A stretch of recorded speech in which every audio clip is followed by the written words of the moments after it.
Hi, this is Pastor Blair of Tactical Pulpit. Today's video we're going to be looking at 24 hours on a survival kit in a can, or a sardine survival kit. So I'm not going to call it 24 hours survival. I think that would be misleading. You don't have to do a whole lot to survive for 24 hours. The truth of the matter is, over the next 24 hours I will likely not eat, and that's not going to put me in any jeopardy of peril by any means. Tonight won't be warm.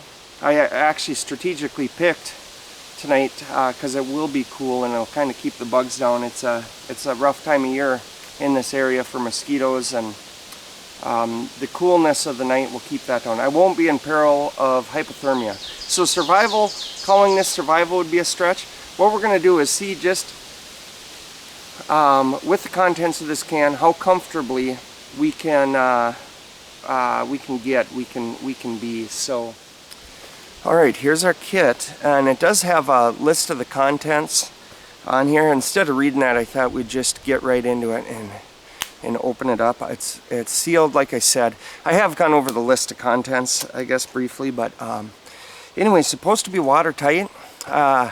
Maybe something I should have tested before I crack the seal, but supposed to be watertight. We're gonna hang on to this, just see what can come of that. Okay, so right off the top here is about 12 inches of duct tape. Okay. Looks like a Ziploc style bag. All right. Simple, right? Simple, but always effective. All right.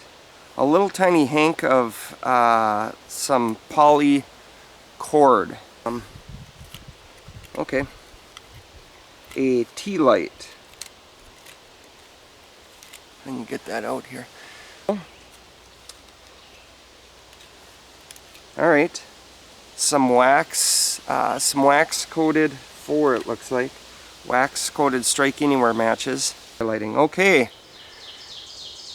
Right. I'm going to be grateful for everything here because, like I said, I've got this is all I've got.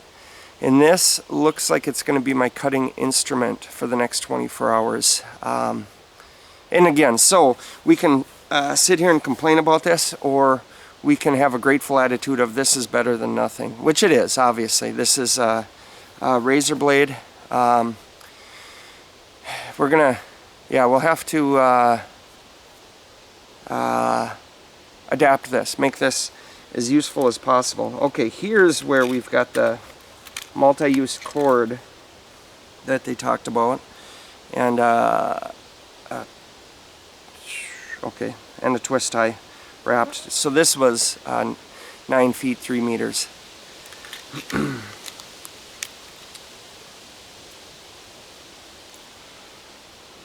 Okay, 3 feet of wire, a graphite pencil. Okay, paper down here. Okay, a whistle. Okay, fish line sewing thread. So this is a fish line sewing thread. Good to have. Okay, 2 safety pins of the same size.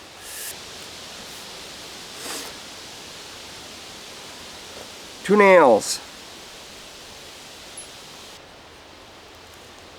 Little tiny button compass. Okay, rather healthy sewing needle. Okay, these must be fire starters. Let's see what they call them. Yeah, 2 fire starter cubes.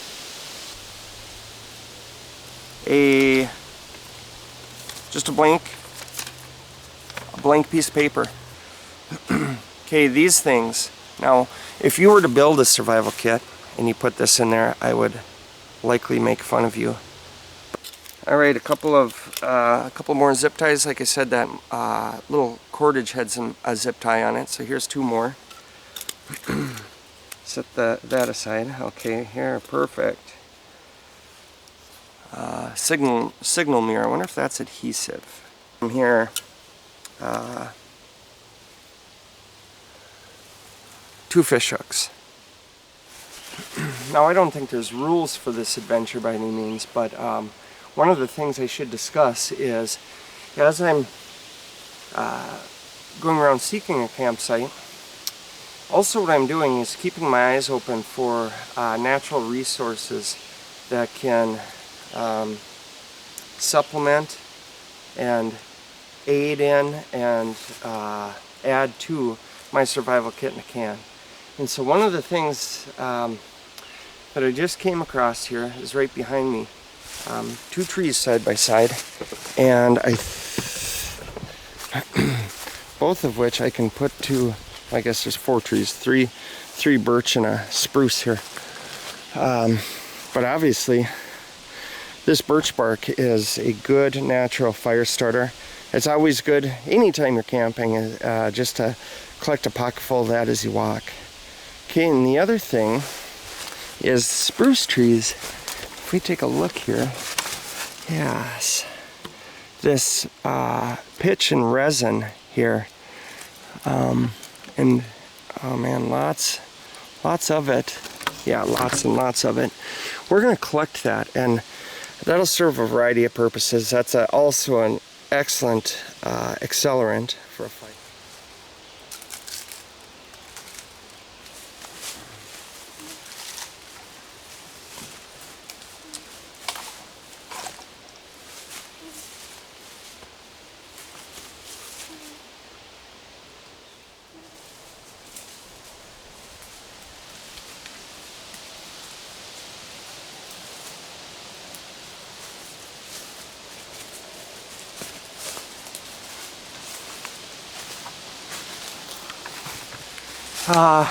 Another serious survival issue out here, truly survival, is I just stopped, and I've been stopping every so long. In the last probably hour and 10 minutes, I've probably pulled 15 ticks off of me. And now your wood ticks are not pleasant, but I don't know of very many diseases that they carry. Now, just now I was picking them off, and I found this guy. Thankfully, most of what I found have been wood ticks. I don't know how close you can see that guy, but now this little tiny guy, this is a deer tick. And deer tick are no joke. They carry, last I heard it was 17 potential diseases that they can pass on to humans. Not the least of which is obviously Lyme's disease, which can result in chronic Lyme's. And I've known, a few tough guys even that have gotten Lyme's disease and just have been completely knocked down by it. So let me see if I can get a close-up on this. Slightly different color than a regular wood tick, smaller in size. Just very, very dangerous animals, little creatures. And there he just fell. Great. Right, so I'm just going to keep moving on and let him go somewhere else. I would have liked to have killed him, but he must have seen it coming and made his break for it. So anyway, very important, at least in this climate, this area, to be constantly checking yourselves, both for wood ticks, but especially for deer ticks. Alright, I found a water source here. A little creek that's just barely running, barely moving. I prefer moving water. We're between 2 swamps at different elevations here, and this is what's tying them together. So we're running downhill here, but running water is not safer to drink. But it is, as long as you let it run far enough, long enough, it will lose that stagnant, swampy flavor or smell. So this is not safe water necessarily, and I want to talk to you a bit about water safety. It's not necessarily man-made pollution that we need to be worried about here. It's I guess primarily Giardia, and what that is runoff from animal waste or bird waste, or but any solid waste runoff, and it's a little parasite. Now boiling kills that. Running water is no safer than standing stagnant water as far as Giardia is concerned. But boiling, it'll render it safe. And really that's, boiling will, I can't say anything, but most everything natural anyway that I know of, boiling will take care of. The water filters will take care of that. But here's the other thing I want to add to that, is that in a real survival scenario, Giardia with treatment is not deadly. Rarely deadly, I should say.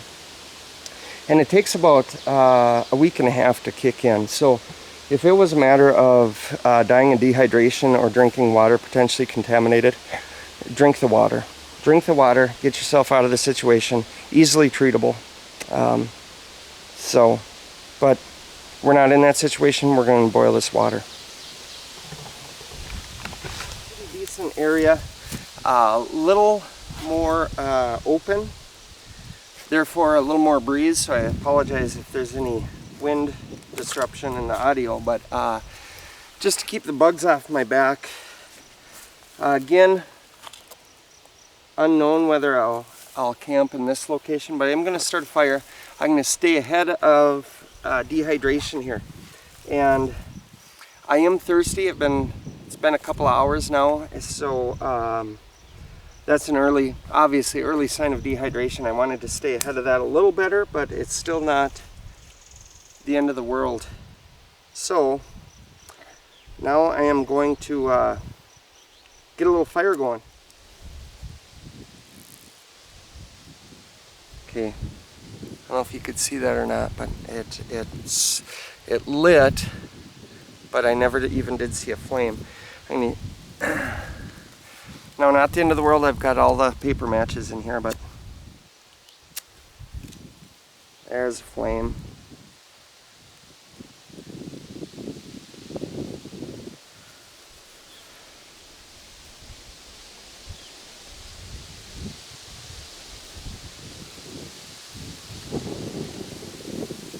Okay, keep those there. Now I've got a pocket full of birch bark and other, and that pine pitch, spruce pitch.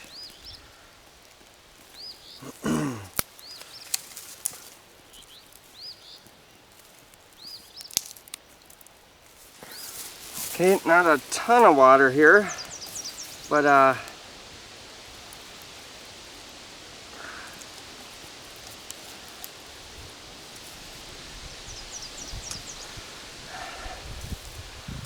enough to keep me going.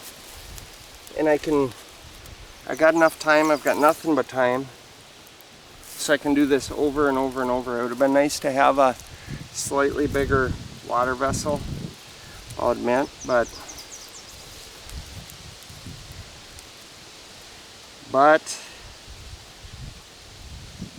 this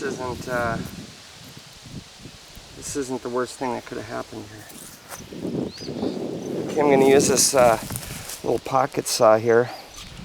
Try to give me a branch.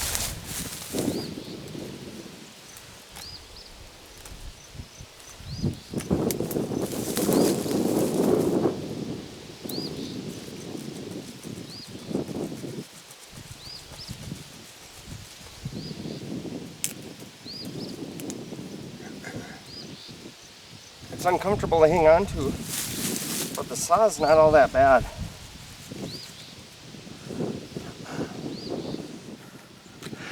There's no good way to hang on to this thing. It's got that cutting edge there. I guess if we're reviewing this thing, ergonomics is probably not even on the radar of $20, sub $20 survival kit. So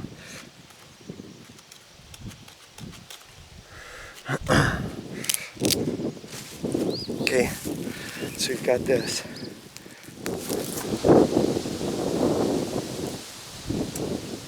I think you'd call that a boil. So now, ever so carefully, do not want to spill this. I want to set it off, set it to the side, and allow it to cool.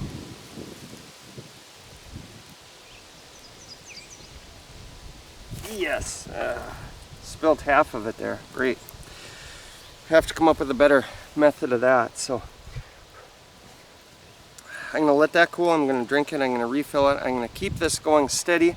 And when I've drank my fill, I'm going to fill this plastic bag.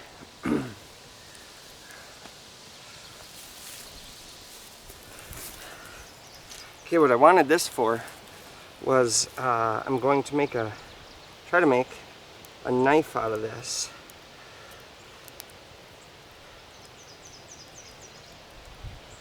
A knife handle.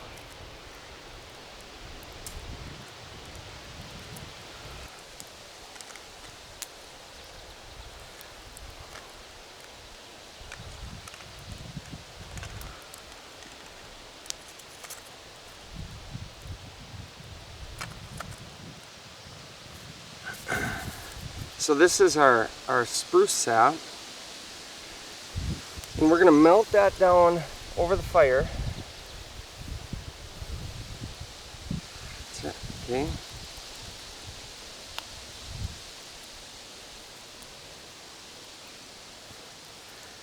can see it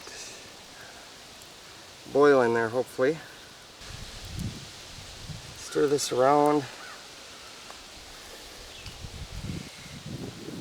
Insert our blade into this groove we made and bond it in there with our homemade glue.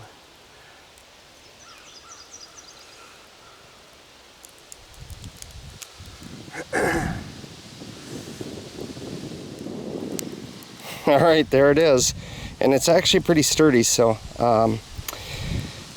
not too bad.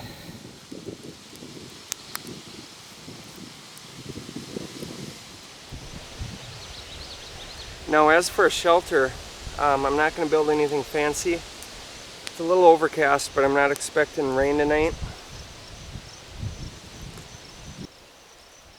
Now, as I said, I wasn't going to go fishing, but I do have an idea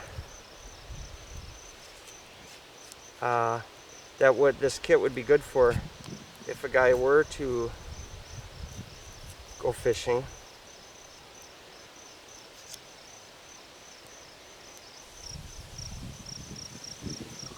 So I adhered the two halves together.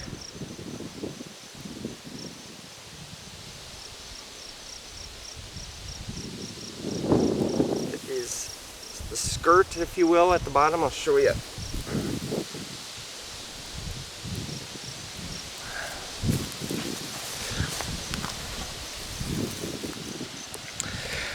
So this is the reflective mirror, just kind of sliced up across the bottom there. Got a hole through the top here, and so I would either punch another hole and run the line through like that, or I suppose we could even run this down so that it flails around on the bottom of the hook and still leaves us plenty of barb to stick. I moved again. I decided to take it just a little bit deeper into the woods. I'll show you one thing I made. I got sick of burning my fingers, so I poked holes with that nail in all four corners and used that wire to run through this. Now Now I can hang it above the fire and just keep hitting water to it on a steady, consistent basis. So there's my setup. I got the water dangling over. I got this half rock wall. It's a lot of flat sides to reflect the heat back that way. And what I'll do after this tripod is removed is I'll lay back on that side. So this is about it for the night. It's certainly gotten quite a bit cooler, so I got my jacket on, and the mosquitoes are a non-issue.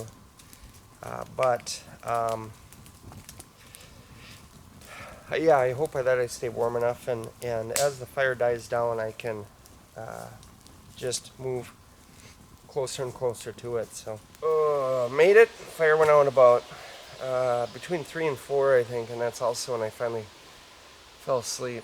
I ran out of firewood, and I kind of knew it was going to be sometime and then, but so I slept through the coldest part of the night. Last night would have been tough without a fire, I'll tell you that. So glad we had it. All right, I'm done. I'm gonna go home. So we're gonna go back and we're gonna do a recap. Well, I'm back. Nice to get a bite to eat, and especially some coffee. So let's just real quickly go over this. The supplies contained within, and I'll just give my comments on them. The multifunction survival tool, that's that credit card thing. I hate those, but I was pleasantly surprised by this one. The saw was offset teeth. It was, I think I'm going to keep this. Sewing needle, yes. Signal whistle. That's obligatory. You need that in these, I guess. I don't have a whistle in any of my kits. Survival first aid information pamphlet, sure. Pencil note paper. I didn't use that at all. Maybe more for an urban setting or for taking notes or something. I didn't use that. The 3 feet of reflective cord. I use that to tie my handkerchief. I use that also to for my tripod. So I use that quite a bit. The compass was garbage, the button compass. 2 fire starter cubes. I don't know what brand those are, where you get those. They worked pretty good. 9 feet of multi-use cord. Yeah, that was nice. 3 feet of multi-use wire. You saw what I did with that wire in my boiling pot. Like we talked about, you could use it for snares if you're... 4 waterproof matches. Yes, I'm glad they did that. 101 feet of fish line sewing thread. I like that. Matchbook. The redundancy on the fire I thought was so important. I never did use any of those paper matches, by the way. 3 twist ties. I actually use those also in my tripod. The duct tape I never used, but I think it's essential to be there. Signal mirror, that was garbage. I kind of used it for my fishing lure that I never tested out. Resealable bag. I wish they would have given us 2. 2 nails. I would have never put nails in my kit. I used those nails more than I used anything. It was amazing. 2 safety pins. Didn't use them, but great to have. 2 fish hooks. Razor blade. Yep, I used that razor blade, made that little knife thing out of it, and a tea light. Never did use that tea light, but I can see it wasn't a bad kit, really. Again, man, build your own kit. What I would do, I was thinking about this last night. My advice would be a canteen cup, right? It's cool to put everything in your boiling vessel. That sardine can, let's be honest, was a miserable water vessel, right? Too small, but I used it, right? It got me through in a pinch. Build your own. You can customize it with a canteen cup. You can fit 4 times as much stuff in there. And yeah, some of that stuff I would scrap, some of it I would change, some of it I was like the nails, and I was pleasantly surprised. So anyway, that was it. I hope you enjoyed it. I had a good time. So this is Pastor Blair. Thank you for watching.